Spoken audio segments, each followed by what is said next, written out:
There are a handful of Sonic games that are almost universally beloved by fans. One of those games is Sonic Colors. Considered a triumphant return to form after a string of bizarre failures, I'd somehow never played this series' high point. Thankfully, I recently got a chance to sit down for a very short run through Sonic Colors Ultimate. Even with the scant 30 minutes under my belt, it's clear the fans were onto something all those years ago. This is a dang decent 3D Sonic game. Colors takes place in a beautiful, bizarre theme park world run by Robotnik. Old Eggman is harvesting adorable aliens as a power source, a grim plot hook that the game treats with curious whimsy.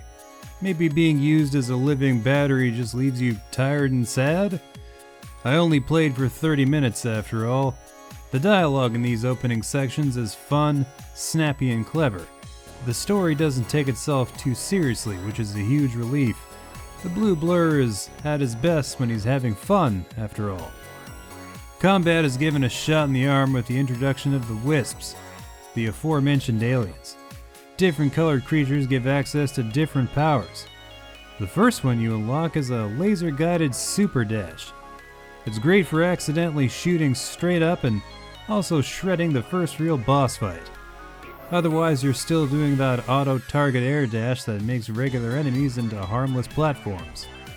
With or without powers, moving through the stages is fast and frantic without feeling overwhelming or unwieldy. Even with the game being streamed to my PC, the controls were still rock solid. It bodes quite well for the actual release this fall. Apparently I had access to 3 different zones during the demo. I chose, without meaning to fully explore the first zone, but that's okay, because the first zone is delightful. If what I've seen is any indication, gameplay is widely varied, well-paced, and occasionally quite unconventional. It's a lot of familiar comforts for a Sonic fan, but still, I was challenged, I was intrigued, I was overjoyed, but never too frustrated. I know there's almost certainly frustration in my future, but I'm okay with that.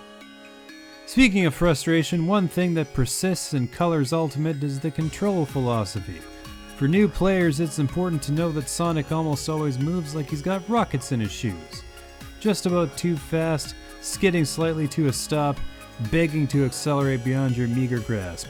I'm always thrown off by this at first, but you quickly acclimate. Sometimes it feels like stages aren't designed for speedy traversal. They are. There's just an ever-increasing challenge involved in doing so. Since this is a remaster, some time should be spent covering the immediately apparent improvements over the original release, which I simply cannot do. I never played the original Sonic Colors. I went into this demo session fully blind. My only context is a ton of other Sonic games. Within that larger framework, Colors Ultimate looks awesome. There's none of the bizarre, self-serious tones that plague so many other releases.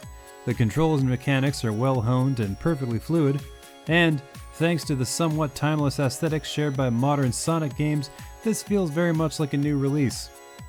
There's a lot to look forward to here.